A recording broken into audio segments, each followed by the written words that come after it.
새나 친구 여러분 안녕하세요. 오늘 여러분과 함께 말씀을 나누게 된 이상옥 전도사입니다. 사람은 누구나 빛나고 싶고 돋보이고 싶어 합니다. 더 좋은 옷을 입고 싶고 다른 사람들보다 더 뛰어난 사람이 되고 싶어 하는 그 욕망은 우리 모두 마음에 자리 잡고 있을 것입니다.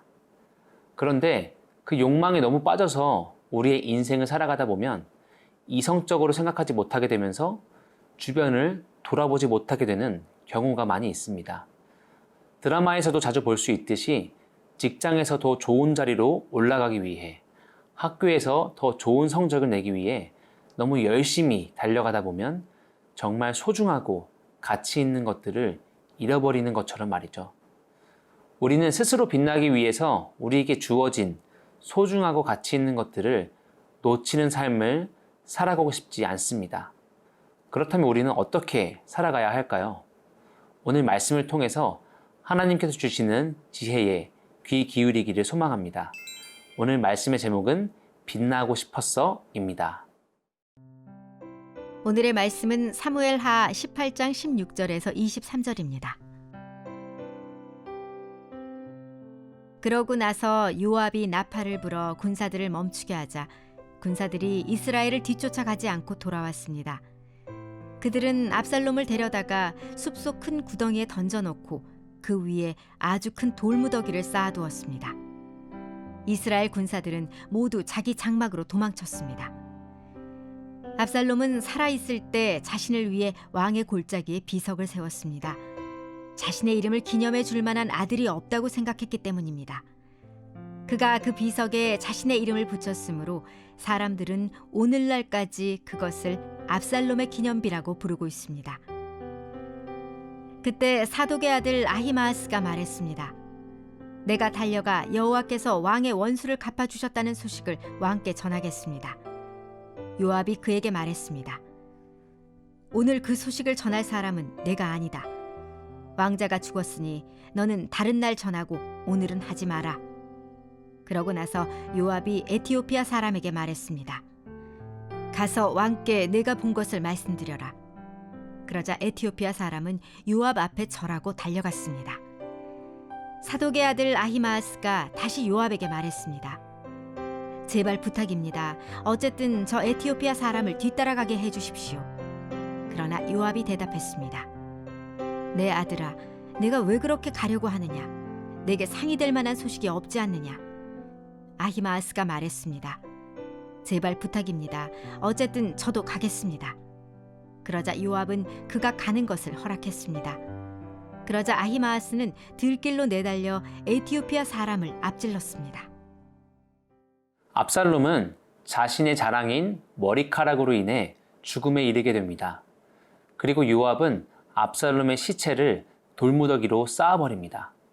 그리고 압살롬이 죽자 이스라엘 군사들은 모두 자기 장막으로 도망쳤다라고 합니다. 그 다음 이어지는 말씀은 이미 죽은 압살롬의 이름을 더욱 부끄럽게 만드는데요. 함께 18절 말씀을 읽겠습니다. 압살롬은 살아있을 때 자신을 위해 왕의 골짜기에 비석을 세웠습니다. 자신의 이름을 기념해 줄 만한 아들이 없다고 생각했기 때문입니다. 그가 그 비석에 자신의 이름을 붙였으므로 사람들은 오늘날까지 그것을 압살롬의 기념비라고 부르고 있습니다. 압살롬은 자신의 이름을 위해 기드론이라 불리는 왕의 골짜기에 스스로 기념비를 세웠습니다. 자신의 이름을 기념해 줄 아들이 없기 때문이라고 하는데 이 말씀에서 압살롬의 외로움과 그가 누군가의 인정에 얼마나 갈급했는지를 느낄 수 있었습니다. 하지만 자신의 이름을 세운다는 것은 하나님께서 보시기에 악한 이름을 성경 말씀을 통해서 알 수 있습니다. 창세기 11장 4절 말씀에는 바벨탑을 쌓는 목적에 대해서 말하고 있는데 우리를 위해 이름을 내고 라고 말하며 자신들을 위해 탑을 쌓았던 사람들의 모습을 표현하고 있습니다. 즉 하나님의 이름이 아닌 하나님의 영광이 아닌 자신 스스로의 이름과 영광을 위해 살아간다는 것은 하나님께서 보시기에 큰 죄악이었음을 알 수 있습니다. 사랑하는 새나 친구 여러분, 우리 또한 삶의 순간순간 속에서 하나님보다는 나의 이름을 높이기 위해 살아가게 될 때가 너무나도 많습니다. 제 스스로조차도 말씀을 통해서, 사역을 통해서 하나님이 아닌 제가 드러나고 싶은 그런 연약한 마음들이 찾아올 때가 있습니다. 그렇다면 여러분의 삶은 어떠한가요? 하나님의 이름보다도 내 이름, 내 흔적, 내 발자취를 남기기 위해서 애쓰며 살아가고 있지는 않으신가요? 나의 이름을, 나의 성공을 위해 살아가는 삶이 아닌 나를 통해 높임 받으실 하나님의 이름, 하나님의 영광을 바라보며 살아가는 우리 모두가 될 수 있기를 소망하며 기도합니다.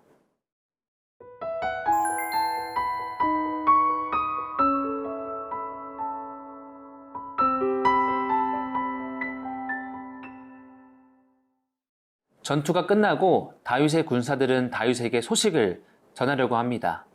그중 사독의 아들 아히마아스가 먼저 달려가 그 소식을 전하고자 합니다. 하지만 요압의 반응은 심상치 않은데요. 함께 20절 말씀을 읽겠습니다. 요압이 그에게 말했습니다. 오늘 그 소식을 전할 사람은 내가 아니다. 왕자가 죽었으니 너는 다른 날 전하고 오늘은 하지 마라. 전투에서는 승리하였으나 압살롬의 죽음은 다윗에게 좋은 소식일 수 없었습니다. 어쩌면 압살롬이 회심해서 다시 돌아왔다 라는 고백 말고는 이 전투에서 다윗에게 좋은 소식이 있을 수는 없었습니다. 요압은 아히마아스를 말리지만 그는 다시 부탁합니다. 요압은 에티오피아 사람에게 그 소식을 전하라 하지만 아히마아스는 계속해서 간절하게 부탁합니다. 그래서 결국 아히마아스는 에티오피아 사람을 앞질러서 서둘러 다윗에게 달려가 말합니다. 여러분들이 보시기에는 이 아히마아스의 모습이 어떻게 보이시나요? 정말로 좋은 소식이기에, 기쁜 소식이기에 조금이라도 더 빨리 다윗에게 알리고 싶은 그런 순수한 모습으로 보이시나요? 혹은 앞에서 말했던 것과 같이 자신의 이름을 높이기 위한 모습으로 보이시나요? 내일 묵상을 말씀해 보면 아히마아스는 압살롬의 죽음에 대해서는 모른다라고 대답을 합니다. 그의 거짓말을 생각해 봤을 때 아히마아스의 이 열정은 순수함보다는 자신의 욕망을 위한 것임을 생각해 볼 수 있습니다. 사랑하는 새나 친구 여러분, 승리와 기쁨의 순간 우리는 우리의 이름을 높이며 스스로 빛나고 싶은 욕망에 빠질 수 있습니다. 오히려 절망의 순간보다 승리와 기쁨의 순간에 이 유혹이 더 크게 찾아오는 것 같습니다. 혹시 지금 승리와 기쁨의 순간에 있다면 스스로 빛나고 싶은 욕망이 내 마음을 가득 채우고 있지는 않은가요? 하나님께서는 지금까지 우리의 삶을 은혜로 인도해 주셨습니다. 지금 우리가 누리고 있는 승리와 기쁨을 나의 이름을 빛내기 위한 것이 아닌 하나님께 모든 영광을 올려드리는 그런 우리의 삶이 될 수 있기를 소망하며 기도합니다. 우리의 삶을 이끄시고 인도하시는 하나님 아버지, 자신의 이름을 높이기 위해 살아가다가 죽음을 맞이하게 된 압살롬과 하나님의 승리를 통해 자신의 이름을 빛내고자 했던 아히마아스의 이야기를 묵상했습니다. 하나님께서 우리의 삶에 허락해 주신 많은 축복과 기쁨 속에서 나의 이름을 빛내며 나를 위한 유익을 위해 살아가는 삶이 아닌 온전히 하나님을 찬양하며 하나님께 영광 올려드릴 수 있는 우리의 삶이 될 수 있도록 도와주세요. 모든 축복과 기쁨을 주심에 감사드리며 예수 그리스도의 이름으로 기도합니다. 아멘.